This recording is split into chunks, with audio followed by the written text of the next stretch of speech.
Polisi terus mengusut penipuan dan pencucian uang yang dilakukan Biro Perjalanan Umroh First Travel setelah dua pemilik First Travel yang merupakan suami istri, Andika Surahman dan Anissa Desvitasari, ditangkap dan ditetapkan sebagai tersangka.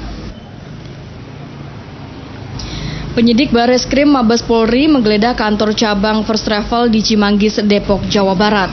Penggeledahan pun dilakukan hingga lantai 3 gedung First Travel guna mengumpulkan barang bukti. Sebelumnya Bareskrim juga telah menggeledah dan memasang polis lain di kantor First Travel di Jalan TB Simatupang, Jakarta Selatan. Selain kantor, polisi juga menggeledah rumah mewah pemilik First Travel Andika Surahman dan Anissa Desvitasari Hasibuan di Jalan Venesia Selatan, Sentul City, Kecamatan Babakan Madang, Kabupaten Bogor, Jawa Barat. Sementara itu, calon jemaah korban penipuan terus mendatangi kantor First Travel di Cimanggis, Depok, Jawa Barat. Mereka bahkan menyegel kantor, menuntut kepastian pengembalian dana dan dokumen mereka. Pengembalian hak-hak kami berupa paspor dan data-data dan lain sebagainya. Selain itu pun kami juga menuntut kejelasan antara keberangkatan atau tidak jadinya keberangkatan kami ke Tanah Suci seperti yang sudah dijanjikan sebelumnya oleh pihak manajemen. Sementara kita dudukin sementara, jadi biar kita juga ada berita dari pihak First Travel gimana nasib kita ke depannya. Karena kita udah lama menunggu ibaratnya itu berita tentang kejelasan keberangkatan. Sampai ada korban jamaah itu dijanjikan sampai 3 keberangkatan, diundur terus sampai sekarang pihak pimpinan First Travel menjadi tersangka. Kondisi serupa juga terlihat di kantor First Travel di Jalan TB Simatupang, Jakarta Selatan. Para korban tidak hanya datang dari Jabodetabek, tetapi berbagai kota dan daerah lain di Indonesia. Selain menduduki kantor, mereka juga telah melaporkan kasus penipuan ini kepada polisi. Selain dugaan penipuan, polisi juga tengah mengusut tindak pidana pencucian uang yang dilakukan pasangan suami istri Andika Surahman dan Anissa Desvitasari ini. Polisi menduga uang jamaah dipakai kedua pelaku untuk kepentingan pribadi. Dalam selanjutnya ini nanti akan kita kembangkan, sudah saya arahkan kepada penyidik supaya bisa dikenakan dengan undang-undang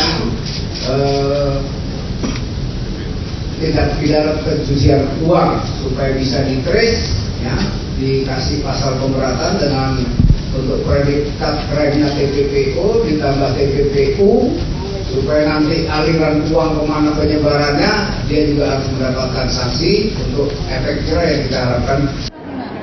Kasus ini terkuak berkat laporan 13 agen First Travel ke polisi. Para agen mengungkapkan modus yang mereka lakukan hingga membuat masyarakat berduyun-duyun mendaftar untuk umroh. First Travel menawarkan paket promo umroh melalui agennya seharga 14 juta rupiah per jamaah, sedangkan paket VIP 24 juta rupiah. Kedua pelaku suami istri Andika Surahman dan Anissa Desvitasari merekrut 1.000 orang agen yang 500 diantaranya aktif mencari jamaah. Sehingga terkumpul 70.000 calon jamaah yang sudah mendaftar dan juga membayar. Namun hanya 35.000 jamaah yang diberangkatkan, sisanya tidak jelas.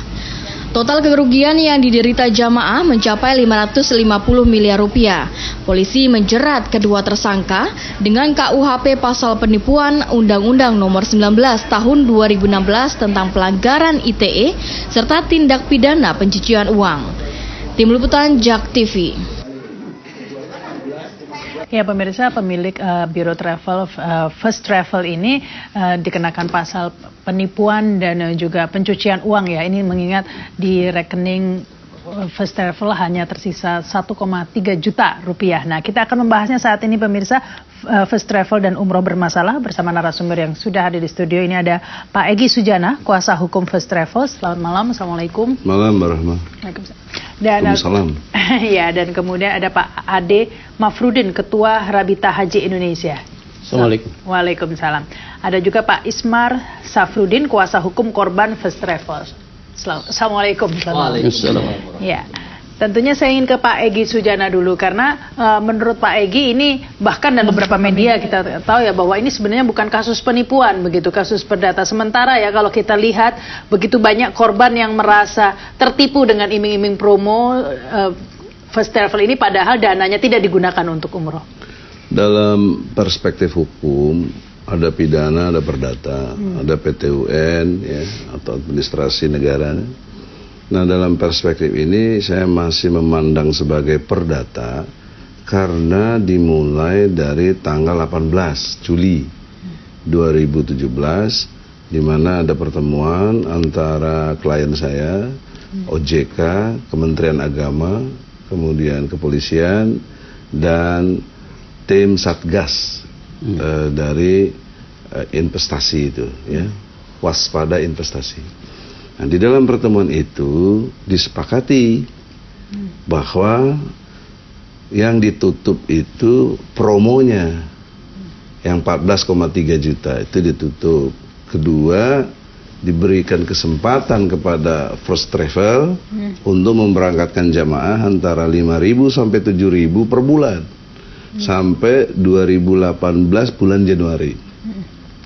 Ketiga, bagi yang mau refund, uangnya dikembalikan, itu dijadwalkan juga akan dikembalikan dalam durasi waktu 30 hari kerja sampai dengan 90 hari kerja tanpa dihitung yang Sabtu Minggu. Nah, jadi itu kesepakatan namanya.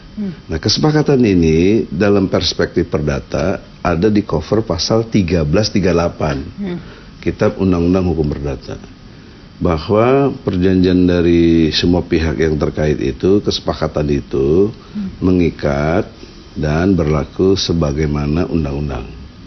Jadi ini undang-undang. Ya. Nah, pertanyaan seriusnya, tanggal 1 Agustus, seingat saya, karena saya nerima suratnya tanggal 4 ya, Agustus, itu dibekukan, First Travel ini, dibekukan. Nah, kemudian pada saat tanggal 9 saya datangi Kementerian Agama bersama klien saya, ditahan saat itu juga. Nah, itu kan ada beberapa prosedur hukum yang tidak dijalankan dengan baik. Seperti misalnya pasal 1365 itu mengatakan yang melakukan perbuatan melawan hukum kemudian menimbulkan kerugian bagi orang lain, maka yang menimbulkan kerugian itu harus berganti kerugiannya. Nah, dalam konteks dicabutnya SK, jelas merupakan kerugian buat klien kita. Bagaimana mau memberangkatkan, bagaimana mau menjalankan kewajiban. Tapi bisa refund kan? Sudah ada yang di refund tidak uangnya? Itu kan sedang ongoing, sedang proses. Jangan dilihat dari sebelum tanggal 18. Saya nggak nanyain itu. Saya tidak nangani itu. Setelah tanggal 18, ada yang di refund dana jamaah? Sedang dalam proses. Nggak, dalam proses itu ada yang jamaah yang sudah menerima saya belum? tidak dapat data yang jelas itu. Ya, karena 30 hari ya waktunya. 30 hari, sampai 90 hari malah. Jadi dalam perspektif itu kan apa kalau bukan perdata coba? Kok tiba-tiba dibekukan, kok tiba-tiba ditangkap? Ya, nah, padahal kalau ditangkap apalagi prosedurnya? Bagaimana gelar perkaranya? Kuasa hukum korban First Travel ya Pak Ismar ya, karena sebenarnya yang dilanggar ini adalah kesepakatan begitu ya, yang sudah berupa undang-undang itu. Ya, dan jadi seharusnya ini perdata begitu, one prestasi begitu ya. Ya, kalau menurut kami sih pada dasarnya adalah intinya kan klien kami itu menginginkan keberangkatan aja, tapi kan ternyata ada permasalahan. Janji-janji aja dulu, terus uang juga tidak dikembalikan, tidak direfund, itu cuma hanya dijanjikan gitu loh. Jadi intinya begini, mungkin juga pihak kepolisian juga kan bisa melihat gitu loh, apakah benar ada duitnya nggak ini memberangkatkan gitu. Ternyata kan sisa 1,3 juta di rekeningnya. Pakai apa mau naiknya? Mau pakai jalan kaki apa? Nah ini kan menunjukkan ini Pak Egy, tidak ada etikat baik begitu ya, ada bahkan menunjukkan etikat buruk ya, seperti akan pencucian uang. Tidak mungkin hanya tinggal 1,3 juta tapi bayar fee pengacara Egy Sujana bisa begitu ya kan? Dalam perspektif yang dikatakan Adinda Ismar itu sebelum tanggal 18. dalam ilmu hukum, kalau sudah ada pertemuan tadi tanggal 18, yang ke belakang ini nggak ada lagi. Bukan. Sudah selesai dong. Yang dimaksudkan Pak Iya, dia bilang kan nggak diberangkatkan. Itu memang ada klaimnya dari tahun 2015. Ya. Bahkan, ya toh?